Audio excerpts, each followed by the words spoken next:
Good morning to all. Today, in standard Social Science, Civics, Unit 2, Central Government. Remaining topic discussed today. Okay, let's start. To see, take your book on page number 249. So, Central Government. So, remaining topic discussed. Okay, next page. Okay, the President of India. அதாவது இந்திய குடியரசுத் தலைவர். Right பண்ணிக்கிங்க. இந்திய குடியரசுத் தலைவர். The President is the nominal executive authority. அதாவது இந்த குடியரசுத் தலைவர் அப்படிங்கிறவர் வந்து எப்பேற்பட்ட அதிகாரம் கொண்டவர்னா ஒரு நாமினல் அப்படின்னா பெயரளவில். ரைட் பண்ணிக்கிங்க. நாமினல் அப்படின்னா வந்து பெயரளவில். ரைட் பண்ணிக்கிங்க. ஸோ அதாவது இந்த குடியரசுத் தலைவர் வந்து பெயரளவில் நிர்வாக அதிகாரம் பெற்றவர் அப்படின்னு சொல்கிறாங்க. ஸோ குடியரசுத் தலைவர் வந்து பெயரளவில் நிர்வாக அதிகாரம் பெற்றவர் அப்படின்னு சொல்கிறாங்க. மத்திய அரசுடைய பெயரளவு நிர்வாகம் அதிகாரம் பெற்றவர்னால் அது வந்து குடியரசுத் தலைவர் தான் சொல்கிறாங்க. அதே மாதிரியே the chief executive of the Indian union is the president. அதாவது the chief executive of the Indian union is the president. அதாவது மத்திய அரசின் நிர்வாக தலைவர் வந்து குடியரசுத் தலைவர் ஆவார் அப்படின்னு சொல்கிறாங்க. மத்திய அரசுடைய நிர்வாக தலைவர் அப்படின்னா அது வந்து குடியரசுத் தலைவர் அப்படின்னு சொல்கிறாங்க. தென் அதுக்கப்புறம் next page. Next he is designated as the first citizen of India. He is designated as the first citizen of India. இதுதான் வந்து இந்தியாவின் முதல் குடிமகன் ஆவார் அப்படின்னு சொல்கிறாங்க. சரியா? அதே மாதிரியே he is the supreme commander of the armed forces. armed forcesனால் முப்படைகளின் தளபதியாக விளங்குகிறார். நோட் படிங்க. அதாவது சுப்ரீம் கமாண்டர் அப்படின்னா தளபதி. சரியா? தலைமை தளபதி. அதாவது இவர் வந்து முப்படைகளின் தலைமை தளபதியாக வந்து செயல்படுகிறார். முப்படை அப்படின்னா அதாவது காலாட்படை, கப்பல் படை, விமானப்படை. ஸோ இந்த 3 படையுடைய தலைமை தளபதியாக வந்து செயல்படுகிறார் அப்படின்னு சொல்கிறாங்க. அதே மாதிரி the president is also constitutional head of the union executive. அதாவது என்னென்னா இந்திய அரசியலமைப்பு சட்டப்பிரிவு அதாவது என்ன அப்படின்னா அதாவது என்னென்னா மத்திய அரசுடைய நிர்வாக அதிகாரங்களை வந்து இவர் வந்து அதாவது the president also constitutional head of the union executive. அதாவது மத்திய அரசுடைய நிர்வாகத்தின் வந்து தலைவராக வந்து செயல்படுறாரு. அதாவது கான்ஸ்டியூஷனல் ஹெட்னா அரசியலமைப்பினுடைய தலைவராக வந்து செயல்படுறாரு அப்படின்னு சொல்கிறாங்க. அதுக்கப்புறம் அதாவது மத்திய அரசியலமைப்பின் தலைவராக நிர்வாக தலைவராக வந்து இவர் வந்து செயல்படுறார். அதுக்கப்புறம் next page. Next according to article 53 of the constitution. அதாவது இந்திய அரசியலமைப்பு 53வது சட்டப்பிரிவின்படி the executive power of the union shall be vested in the president which shall be exercised by him directly or through officers subordinate to him in accordance with the constitution. அதாவது என்னென்னா இந்திய அரசியலமைப்பு சட்டப்பிரிவு 53 படி குடியரசுத் தலைவர் வந்து டைரக்ட்லி நேரடியாகவோ அல்லது ஆஃபீஸர் ஆஃப் சபார்டினேட் அவருடைய சார்நிலை அலுவலர்கள் த்ரூ மூலமாகவோ வந்து அதாவது யூனியன் எக்ஸிக்யூட்டிவ் பவர் அப்படின்னு சொல்லக்கூடிய மத்திய அரசின் நிர்வாக அதிகாரங்களை வந்து அரசியலமைப்பின்படி வந்து செயல்படுத்துகிறார் அப்படின்னு சொல்கிறாங்க. ரைட். அதுக்கப்புறம் next page. Right.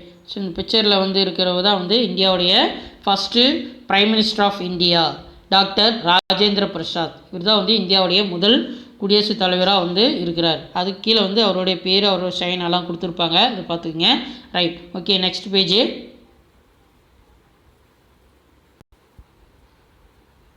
Right. Next qualification for the election as president. அதாவது என்னென்னா தேர்தலில் போட்டியிடுவதற்கான தகுதிகள். குடியரசுத் தலைவர் தேர்தலில் போட்டியிடுவதற்கான தகுதிகள். He should be a citizen of India. இந்திய குடிமகனாக இருத்தல் வேண்டும். ரைட். அதுக்கப்புறம் he must have completed the age of 35 years, அதாவது 35 வயது பூர்த்தி அடைந்தவராக வந்து இருக்கணும் அப்படின்னு சொல்கிறாங்க.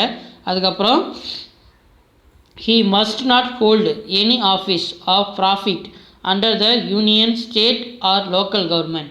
அதாவது என்னென்னா மத்திய அரசிலோ மாநில அரசிலோ அல்லது உள்ளாட்சி அமைப்புகளிலோ வந்து ஊதியம் பெறும் பணியில் வந்து இருக்கக்கூடாது அப்படின்னு சொல்கிறாங்க. ரைட். அதுக்கப்புறம் next page. Next he should have the other qualification required by become a member of the Lok Sabha. அதாவது என்னென்னா மக்களவை உறுப்பினராவதற்கான தகுதியினை வந்து பெற்றிருக்கணும் அப்படின்னு சொல்கிறாங்க. அதாவது எந்த நேரமும் வந்து மக்களவையில் வந்து உறுப்பினராவதற்கு உண்டான தகுதி வந்து கண்டிப்பாக பெற்றிருக்கணும் அப்படின்னு சொல்கிறாங்க. தென் அதுக்கப்புறம் his or here name should be proposed by at least 10 electors and seconded by another 10 electors of electoral college which elect the president. அதாவது என்னென்னா குடியரசுத் தலைவராக வந்து தேர்ந்தெடுக்கக்கூடிய பெயரை வந்து தேர்தல் வாக்காளர் குழுமத்தில் உள்ள 10 வாக்காளர்கள் வந்து முன்மொழியவும் மேலும் 10 வாக்காளர்கள் வழிமொழியும் வந்து வேணும் அப்படின்னு சொல்கிறாங்க. ரைட். அதுக்கப்புறம் next the president cannot be a member of parliament or of a state legislature. அதாவது என்னென்னா குடியரசுத் தலைவர் வந்து பாராளுமன்ற உறுப்பினராகவோ அல்லது சட்டமன்ற உறுப்பினராகவோ பதவி வகிக்கக்கூடாது அப்படின்னு சொல்கிறாங்க. If he a member of any legislature, his seat will be deemed to have been vacated on that she assumes the office of president. அதாவது என்னென்னா ஒருவேளை வந்து பதவி அப்படி வந்து இந்த பார்லிமெண்ட்லேயோ ஆர் லெஜிஸ்லேச்சர்லேயோ ஏதாவது எந்த ஒரு சட்டமன்றத்துலேயோ வந்து பதவி வகிக்கும் பட்சத்தில் வந்து குடியரசுத் தலைவராக அவர் வந்து பதவியேற்கும் நாள்லேருந்து அப்பதவி வந்து வெக்கேட்டட்னா காலியானதாக வந்து கருதப்படும் அப்படின்னு சொல்கிறாங்க. ரைட். அதுக்கப்புறம் next page. Right. Next to you know Rashtrapati Bhavan is in new Delhi. அதாவது இந்த ராஷ்டிரபதி பவன் வந்து புதுடில்லியில் வந்து இருக்குது அப்படின்னு சொல்கிறாங்க. இது வந்து என்னென்னா the residence and the office of the president are the located in the same building. அதாவது இந்த புதுடில்லியில் வந்து இருக்கக்கூடிய ராஷ்டிரபதி பவன் தான் வந்து குடியரசுத் தலைவருடைய இல்லம் மற்றும் அலுவலகம் ரெண்டுமே வந்து ஒரே கட்டடத்தில் வந்து அமைஞ்சிருக்குது அப்படின்னு சொல்கிறாங்க. However he has 2 other office come residence where his contact office at least once a year. So இது இருந்த போதிலும் வந்து அவருக்கு வந்து இருப்பிடத்தன்கூடிய வந்து அலுவலகம் வந்து மேலும் வந்து 2 இடங்களில் வந்து உள்ளன அப்படின்னு சொல்கிறாங்க. சரிங்களா. இது மட்டும் இல்லாமல் 2 இடத்துல வந்து அவருக்கு வந்து இருப்பிடம் இருக்கக்கூடிய 2 அலுவலகங்கள் வந்து காணப்படுதுன்னு சொல்கிறாங்க. அது வந்து எங்கெங்கன்னா they are the retreat building at Shimla and the Rashtrapati Nilayam at Hyderabad. So அதாவது என்னென்னா எங்கெங்கே இருக்குன்னா அந்த 2 இடம் சிம்லாவில் இருக்கக்கூடிய ரீட்ரீட் கட்டிடமும் வந்து ஹைதராபாத்தில் இருக்கக்கூடிய ராஷ்டிரபதி நிலையமும் வந்து 2 இடத்துல வந்து காணப்படுது அப்படின்னு சொல்கிறாங்க. அதுக்கப்புறம் this location one in north and other one is south. அதாவது இதில் ஒன்று வந்து வடக்குலேயும் மற்றொன்று வந்து தெற்குலேயும் வந்து காணப்படுதுன்னு சொல்கிறாங்க. அதே மாதிரி இது வந்து என்னென்னா symbolise the unity of the country and unity of the diverse culture of the people. So இது வந்து நாட்டின் ஒற்றுமையும் வந்து மக்களின் பல்வேறுபட்ட கலாச்சாரத்தின் ஒற்றுமையும் வந்து பறைசாற்றுகின்றன அப்படின்னு சொல்கிறாங்க. ரைட். அதுக்கப்புறம் next page. Right. Next election of the president. மேலே வந்து அந்த கற்பனைலாம் வந்து மிஸ் ஆயிடுச்சு. ஸோ நெக்ஸ்ட்டு டாபிக் வந்து எலெக்ஷன் ஆஃப் த பிரசிடெண்ட், அதாவது குடியரசுத் தலைவருக்கான தேர்தல். பாருங்கள், the president is elected by an electoral college in accordance with the system of proportional representation by means of single transferable vote. அதாவது என்னென்னா குடியரசுத் தலைவர் வந்து சிங்கிள் டிரான்ஸ்ஃபார்மல் ஓட் அப்படின்னு சொல்லக்கூடிய ஒற்றை மாற்று வாக்கு, நோட் பண்ணிக்கங்க, ஒற்றை மாற்று வாக்கு. ரெப்ரசன்டேஷன்னா விகிதாச்சார பிரதிநிதித்துவம், ப்ரொபோஷனல் ரெப்ரசன்டேஷன் அப்படின்னா விகிதாச்சார பிரதிநிதித்துவத்தின்படி எலக்டோரல் காலேஜ் அப்படின்னு சொல்லக்கூடிய இந்த வாக்காளர் குழுமத்தால் வந்து தேர்ந்தெடுக்கப்படுகிறார் அப்படின்னு சொல்கிறாங்க. அதே மாதிரியே the electoral college consist of the elected members of both houses of parliament and the elected members of the state and the elected members of national capital territory of Delhi and Puducherry. அதாவது இந்த வாக்காளர் குழுமம் என்பது வந்து இந்த மாநிலங்களவை மக்களவையால் தேர்ந்தெடுக்கப்பட்ட கூடிய உறுப்பினர்கள், அதாவது நாடாளுமன்றத்தோட இரு அவைகள் அப்படின்னு சொல்லக்கூடிய லோக்சபா அண்ட் ராஜ்யசபா, மாநிலங்களவை மக்களவை, ரைட், லோக்சபா அண்ட் ராஜ்யசபா மக்களவை, மாநிலங்களவையிலேருந்து தேர்ந்தெடுக்கப்படக்கூடிய உறுப்பினர்கள். நெக்ஸ்ட்டு அதுக்கப்புறம் வந்து the elected members of the state, அனைத்து மாநில சட்டமன்ற உறுப்பினர்கள். அப்புறம் the elected member of national capital territory of Delhi, அதாவது தேசிய தலைநகர் டெல்லி மற்றும் புதுச்சேரியில் தேர்ந்தெடுக்கப்பட்ட உறுப்பினர்கள் ஆகியோர்களை வந்து உள்ளடக்கியது தான் வந்து இந்த எலக்டோரல் காலேஜ் அப்படின்னு சொல்கிறாங்க, ரைட். அதுக்கப்புறம் once elected as the president as to take an oath of office before the Chief Justice of India. அதாவது குடியரசுத் தலைவராக தேர்ந்தெடுக்கப்பட்ட ஒருவருக்கு உச்சநீதிமன்ற தலைமை நீதிபதி வந்து பதவியேற்பு உறுதிமொழி வந்து செய்து வைக்கிறார் அப்படின்னு சொல்கிறாங்க, ரைட். அதுக்கப்புறம் the president is elected for a term of 5 years can be re-elected. அதாவது என்னென்னா குடியரசுத் தலைவரோட பதவிக்காலம் வந்து 5 ஆண்டுகள் அப்படின்னு சொல்கிறாங்க. அவர் வந்து மீண்டும் வந்து தேர்ந்தெடுக்கப்பட தகுதி உடையவராக வந்து இருக்கிறாரு அப்படின்னு சொல்கிறாங்க, ரைட். அதுக்கப்புறம் next page. Okay, next powers of the president, அதாவது குடியரசுத் தலைவரின் அதிகாரங்கள். ஃபஸ்ட்டு எக்ஸிக்யூட்டிவ் பவர், நிர்வாக அதிகாரம். So article 77 requires that every executive action of the union shall be taken in the name of the president. அதாவது அரசியலமைப்பு சட்டப்பிரிவு 77 படி மத்திய அரசுடைய ஒவ்வொரு நிர்வாக நடவடிக்கையும் வந்து குடியரசுத் தலைவரின் பெயரிலே வந்து மேற்கொள்ளப்படும் அப்படின்னு சொல்கிறாங்க, ரைட். அதுக்கப்புறம் he appoints the prime minister and the other members of the council of ministers, distributing portfolios to them on the advice of the prime minister. அதாவது என்னென்னா பிரதம அமைச்சரையும் வந்து மற்ற அமைச்சர்களையும் குடியரசுத் தலைவர் வந்து நியமிக்கிறார் அப்படின்னு சொல்கிறாங்க. பிரதம அமைச்சரையும் மற்ற அமைச்சர்களையும் குடியரசுத் தலைவர் வந்து நியமிக்கிறாரு. அவர் வந்து பிரதம அமைச்சருடைய ஆலோசனையின்படி அமைச்சரவை உறுப்பினர்களுக்கு துறைகளை வந்து ஒதுக்கீடு செய்கிறார் அப்படின்னு சொல்கிறாங்க. 45னா துறைகள் வந்து ஒதுக்கீடு செய்கிறார் அப்படின்னு சொல்கிறாங்க. அதே மாதிரியே he is responsible for making a wide variety of appointments. அதாவது என்னென்னா இந்தியாவினுடைய முக்கியமான பதவிகளுக்கான உறுப்பினர்களை வந்து இவர் வந்து நியமிக்கிறாரு அப்படின்னு சொல்கிறாங்க. அது வந்து யார் யார் அப்படின்னா நெக்ஸ்ட் பேஜில் பார்க்கலாம். These include the appointments of Governor of State, the Chief Justice and other judges of the Supreme Court and High Court, the Attorney General, the Comptroller and Auditor General, the Chief Election Commissioner and the other election commissioner, the chairman and the other members of Union Public Service Commission, அப்புறம் ambassadors and high commissioner to other countries.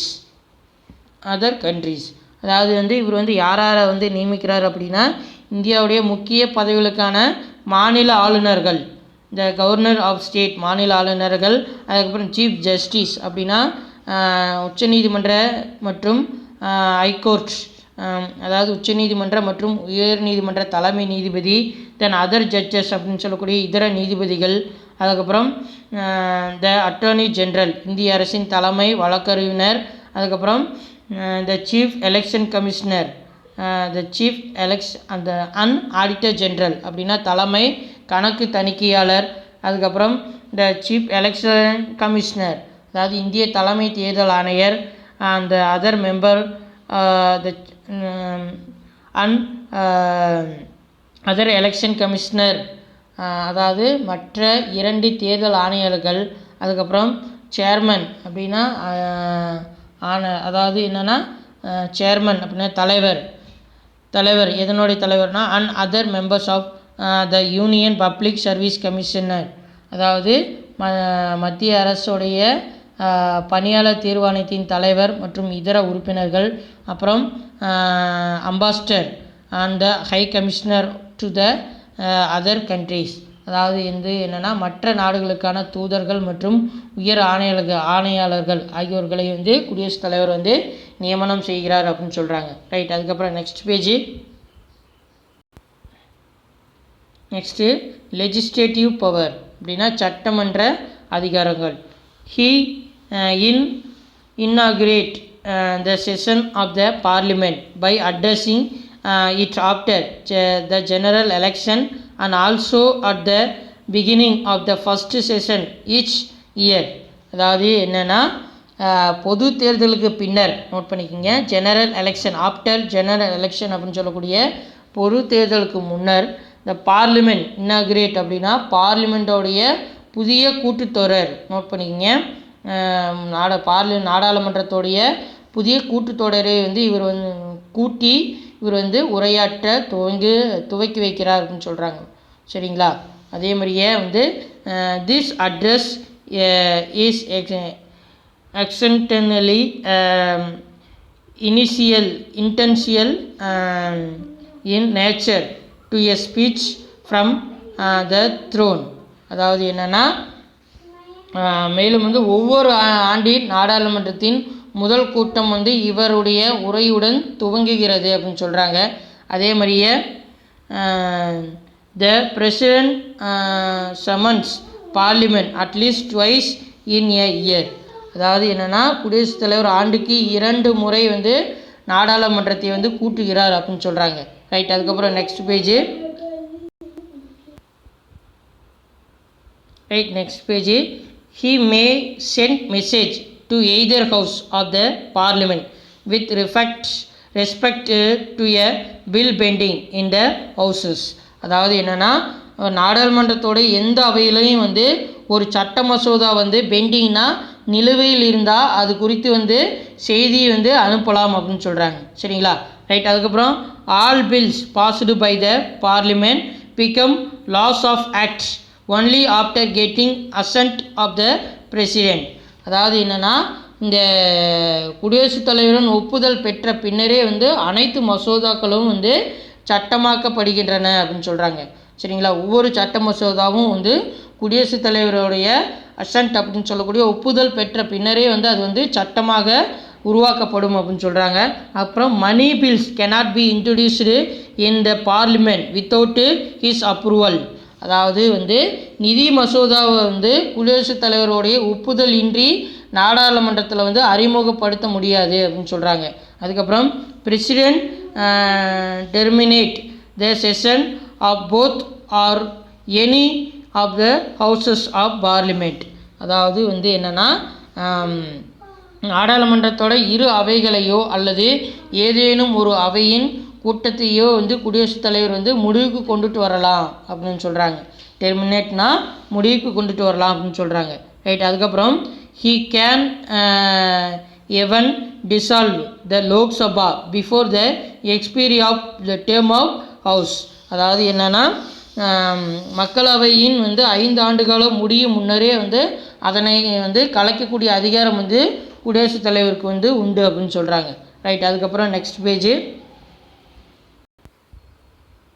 Right. Next he nominate 12 persons who are eminent in legislature, science, sports, arts and social service to the Rajya Sabha.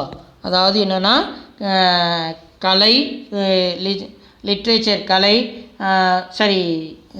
Art கலை, அப்புறம் literature இலக்கியம், science அறிவியல், sports விளையாட்டு, art Kalai and social service சமூக பணி so ஆகிய துறைகளில் வந்து eminent அப்படின்னா சிறந்து விளங்கும் 12% அப்படின்னு சொல்லக்கூடிய 12 உறுப்பினர்களை வந்து குடியரசுத் தலைவர் வந்து ராஜ்யசபா மாநிலங்களவைக்கு வந்து நியமிக்கிறார் அப்படின்னு சொல்கிறாங்க. அதேமாதிரி he can also nominate 2% belonging to Anglo Indian community to the Lok Sabha. அது மட்டும் இல்லாமல் ஆங்கிலோ இந்தியர் சமூகத்தில் வந்து சேர்ந்த 2 நபர்களை வந்து மாநிலங்களவையில் போதுமான பிரதிநிதித்துவம் இல்லை என்னும் பட்சத்தில் வந்து குடியரசுத் தலைவர் வந்து நியமிக்கிறார் அப்படின்னு சொல்கிறாங்க. If in his opinion that community is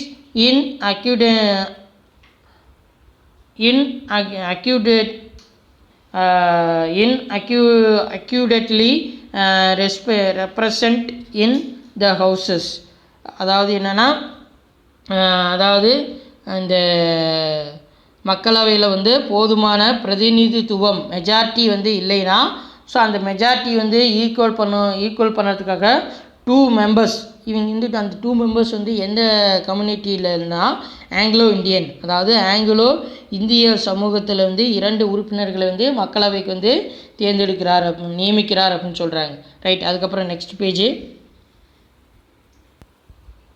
okay, next financial power நிதி அதிகாரம். Annual budget of the central government is presented before the Lok Sabha by the Union Finance Minister only with the permission of the President. அதாவது என்னென்னா மத்திய அரசுடைய ஆண்டு வரவு செலவு திட்டம் நோட் பண்ணிக்கங்க. Annual budget of the central government அப்படின்னா மத்திய அரசின் ஆண்டு வரவு செலவு திட்டம் வந்து குடியரசுத் தலைவரோட அனுமதி பெற்ற பின்னரே வந்து மத்திய நிதி அமைச்சர் மக்களவையில் வந்து சமர்ப்பிக்கிறார் அப்படின்னு சொல்கிறாங்க. ரைட். அதுக்கப்புறம் he causes to be laid before the parliament the annual financial statement the union budget. அதாவது என்னென்னா இந்திய அரசியலமைப்பு சட்டம் இந்திய அவசரகால நிதியினை நோட் பண்ணிக்கிங்க. ஆனுவல் அதாவது late before the parliament the annual finance statement அதாவது என்னென்னா அந்த குடியரசுத் தலைவருடைய பரிந்துரையின்றி எந்த ஒரு மானிய கோரிக்கையையும் வந்து கொண்டுட்டு வர முடியாது அப்படின்னு சொல்கிறாங்க. சரிங்களா? அதாவது எந்த ஒரு மானிய கோரிக்கையும் வந்து கொண்டுட்டு வர முடியாது அப்படின்னு சொல்கிறாங்க. அதுக்கு அடுத்தது the constitution of India places the contingency fund of the India is at the disposal of the president. அதான் இப்போ சொன்னோமே இல்லைங்க, அதாவது எந்த ஒரு மானிய கோரிக்கையும் வந்து குடியரசுத் தலைவரோட பரிந்துரையின்றி வந்து கொண்டுட்டு வர முடியாது அப்படின்னு சொல்கிறாங்க. அதே மாதிரியே ஆனுவல் ஃபினான்சியல் ஸ்டேட்மெண்ட் அப்படின்னு சொல்லக்கூடிய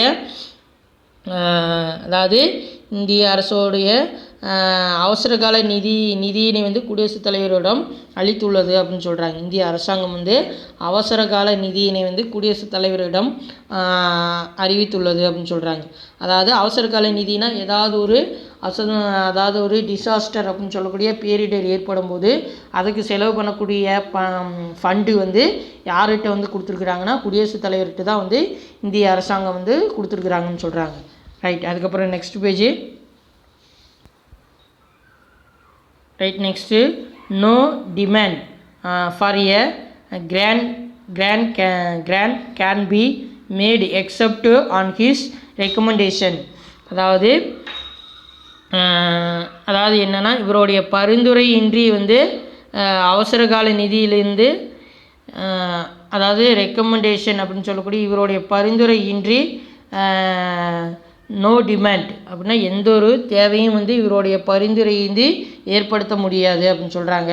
அதேமாதிரி he can make advance out of contingency fund of the India to meet any unaccepted expenditures.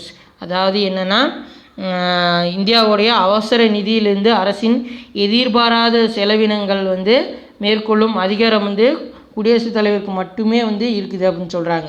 அதே மாதிரியே he constitute of a finance commission after every 5 years. அதாவது ஒவ்வொரு 5 ஆண்டுகளுக்கும் வந்து ஒரு நிதி குழுவை வந்து அமைக்கிறார் அப்படின்னு சொல்கிறாங்க. சரிங்களா? ரைட். அதுக்கப்புறம் நெக்ஸ்ட் பேஜ் ஜுடிஷியல் பவர், நீதி அதிகாரங்கள். Article 72 confers on the president power to grant pardons, அப்புறம் ரெப்ரீவஸ், அப்புறம் respites or remissions of punishment or to commute the sentence of any person convicted of an offense. அதாவது என்னென்னா இந்திய அரசியலமைப்பு சட்டம் 72வது சட்டப்பிரிவின்படி punishment of court அப்படின்னு சொல்லக்கூடிய நீதிமன்றத்தால் தண்டனை பெற்ற ஒருவருடைய தண்டனையை வந்து கிராண்ட் பார்ட்டிஷன் அப்படின்னு சொல்லக்கூடிய தண்டனையை வந்து குறைக்கவும், ரெப்ரைவேஸ் அப்படின்னு சொல்லக்கூடிய ஒத்தி வைக்கவும், அப்புறம் தண்டனையிலிருந்து விடுவிக்கவும், அப்புறம் மன்னிப்பு வழங்கவும் வந்து குடியரசுத் தலைவருக்கு அதிகாரம் வந்து வழங்கி உள்ளது அப்படின்னு சொல்கிறாங்க. ரைட். அதுக்கப்புறம் நெக்ஸ்ட் பேஜ் மிலிட்ரி பவர், இராணுவ அதிகாரம். Article 53(2) lays down that the supreme command of the defence force of the union shall be vested in the president and the exercise thereof shall be regulated by law. அதாவது மத்திய அரசின் பாதுகாப்பு படை, defence force அப்படின்னு சொல்லக்கூடிய பாதுகாப்பு படையோடைய தலைமை தளபதி என்ற அதிகாரத்தை வந்து சட்டப்பிரிவு 53 பிரிவு 2 படி குடியரசுத் தலைவருக்கு வழங்கி உள்ளது அப்படின்னு சொல்கிறாங்க. சரிங்களா? அதாவது என்னென்னா இந்திய அரசியலமைப்பு சட்டப்பிரிவு 53 பிரிவு 2 படி மத்திய அரசுடைய பாதுகாப்பு படையோடைய தலைமை தளபதி அப்படிங்கிற அதிகாரத்தை வந்து குடியரசுத் தலைவருக்கு வந்து இந்திய அரசியலமைப்பு வந்து வழங்கியிருக்குதுன்னு சொல்கிறாங்க. அவர் வந்து அவர் சட்டத்தின்படி இராணுவத்தை வந்து வழி நடத்துகிறார் அப்படின்னு சொல்கிறாங்க. ரைட். அதுக்கப்புறம் next page next diplomatic power, அதாவது ராஜதந்திர அதிகாரம். The president appoints Indian diplomats to other countries and receives foreign diplomats posted to India. அதாவது என்னென்னா இந்த வெளிநாடுகளுக்கான இந்திய தூதர்களை வந்து குடியரசுத் தலைவர் வந்து நியமிப்பதோடு மட்டுமில்லாமல் அவர் இந்தியாவுக்கான வெளிநாட்டு தூதர்களையும் வந்து இன்வைட் அப்படின்னா ரிசீவ்னா வரவேற்கிறார் அப்படின்னு சொல்கிறாங்க. ரைட். அதே மாதிரியே the ambassador designate becomes ambassador after calling on the president and the presenting his credentials. அதாவது என்னென்னா இந்த வெளிநாடுகளுக்கான அனைத்து உடன்படிக்கைகளும் ஒப்பந்தங்களும் குடியரசுத் தலைவரின் பெயரிலே வந்து நடைபெறுகின்றன அப்படின்னு சொல்கிறாங்க. சரிங்களா? அதாவது என்னென்னா ambassador designate becomes ambassador after calling on the president and presenting his credentials அப்படின்னு சொல்லக்கூடிய, அதாவது என்னென்னா இந்தியாவுக்கான வெளிநாட்டு தூதர்களையும் வந்து வரவேற்று அவர்களுக்குண்டான மரியாதையை வந்து தூதுவர்களுடைய பரிந்துரையின்படி வந்து குடியரசுத் தலைவர் வந்து செயல்படுத்துகிறார் அப்படின்னு சொல்கிறாங்க. அதே மாதிரியே all treaties and agreement with foreign state are entered in the name of the president. அதாவது வெளிநாட்டுக்கான அனைத்து உடன்படிக்கைகளும் ஒப்பந்தங்களும் வந்து குடியரசுத் தலைவரின் பெயரிலேயே வந்து நடைபெறுகின்றன அப்படின்னு சொல்கிறாங்க. ரைட். அதுக்கப்புறம் next page next page emergency power நெருக்கடி நிலை அதிகாரம். The president has been empowered by the constitution to proclaim national emergency under article 352. அதாவது என்னென்னா நெருக்கடி நிலையை அறிவிக்கும் அதிகாரம் வந்து 352வது சட்டப்பிரிவின்படி குடியரசுத் தலைவருக்கு வழங்கப்பட்டுள்ளன அப்படின்னு சொல்கிறாங்க. அது வந்து என்னென்னா இது வந்து என்னென்ன அப்படின்னா என்னென்ன நெருக்கடி நிலை வந்து இருக்குது அப்படின்னு பார்த்தோம்னா நேஷ்னல் எமர்ஜென்சி அண்டர் ஆர்டிக்கல், அதாவது தேசிய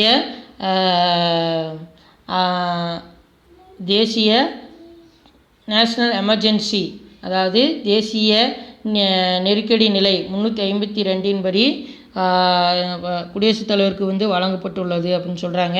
இது மட்டும் இல்லாமல் ஸ்டேட் எமர்ஜென்சி, அதாவது தேசிய நெருக்கடி நிலை வந்து 352 படியும் ஸ்டேட் எமர்ஜென்சி அண்டர் ஆர்டிகல் 356, அதாவது மாநில நெருக்கடி நிலை வந்து 356வது சட்டப்பிரிவிலையும் வந்து மாநில அரசை வந்து கலைக்கக்கூடிய அதிகாரம் 356வது சட்டப்பிரிவிலையும், அதேமாதிரி ஃபினான்ஸ் எமர்ஜென்சி அண்டர் ஆர்டிகல் 360, அதாவது நிதி நெருக்கடியை அறிவிக்கும் அதிகாரம் வந்து 360வது சட்டப்பிரிவிலும் வந்து வழங்கப்பட்டுள்ளதுன்னு சொல்கிறாங்க. சரிங்களா? அதாவது நெருக்கடி நிலை அதிகாரம் வந்து 3 பிரிவாக வந்து பிரிக்கிறாங்க. ஒன்று வந்து தேசிய நெருக்கடி நிலை 352, மாநில அரசை வந்து கலைக்கக்கூடிய மாநில நெருக்கடி நிலை 356 சட்டப்பிரிவிலையும் வந்து நிதி நெருக்கடி அறிவிக்கும் அதிகாரம் வந்து 360வது சட்டப்பிரிவிலும் வந்து குடியரசுத் தலைவருக்கு வந்து வழங்கப்பட்டுள்ளன அப்படின்னு சொல்கிறாங்க. ரைட். அதுக்கப்புறம் நெக்ஸ்ட் பேஜ் பாக்ஸில் இது extra point. Kerala and Punjab are the states where the president rule was imposed by maximum number of times 9 times in both states. அதாவது கேரளா மற்றும் பஞ்சாப் மாநிலங்களில் அதிகபட்சமாக வந்து 9 முறை வந்து குடியரசுத் தலைவரோட ஆட்சி வந்து நடைமுறைப்படுத்தப்பட்டுள்ளது அப்படின்னு சொல்கிறாங்க. ரைட். அதுக்கப்புறம் next page. Okay, next page removal of the president, குடியரசுத் தலைவர் நீக்கம். The president may by writing under his hand address to the vice president resign his office. அதாவது குடியரசுத் தலைவர் வந்து தன்னுடைய பணி துறப்பு கடிதம், நோட் பண்ணிக்கிங்க, அதாவது என்னென்னா ரிசைன் ஹிஸ் ஆஃபீஸ் அப்படின்னு சொல்லக்கூடிய பணி துறப்பு கடிதத்தினை வந்து தன்னுடைய கைப்பட வந்து எழுதி வந்து வைஸ் பிரசிடென்ட் ஆஃப் இந்தியா, அதாவது துணை குடியரசுத் தலைவரிடம் வந்து வழங்கலாம் அப்படின்னு சொல்கிறாங்க. சரிங்களா? அதே மாதிரியே the president may for violation of the constitution be removal from office by impeachment in the manner provided in article 61. அதாவது என்னென்னா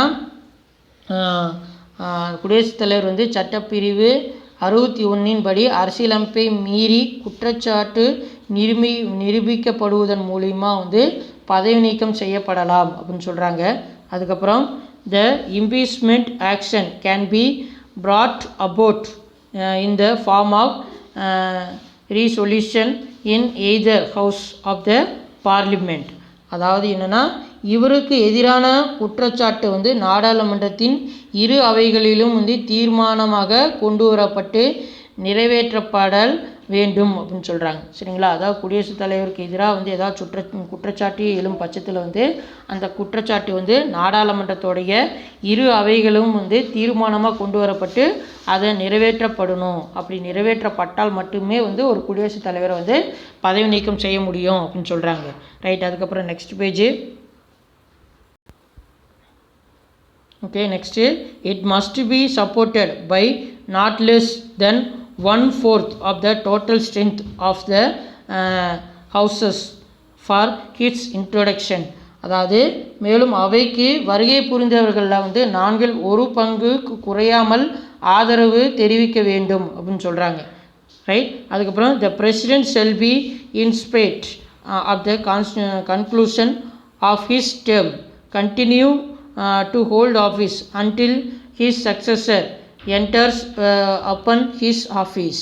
அதாவது என்னென்னா குடியரசுத் தலைவர் வந்து தனது பதவி காலம் முடிந்தாலுமே வந்து அவருக்கு பின் ஒரு பதவியேற்கும் வரை வந்து அப்பதவியில் வந்து தொடரலாம் அப்படின்னு சொல்கிறாங்க. சரிங்களா?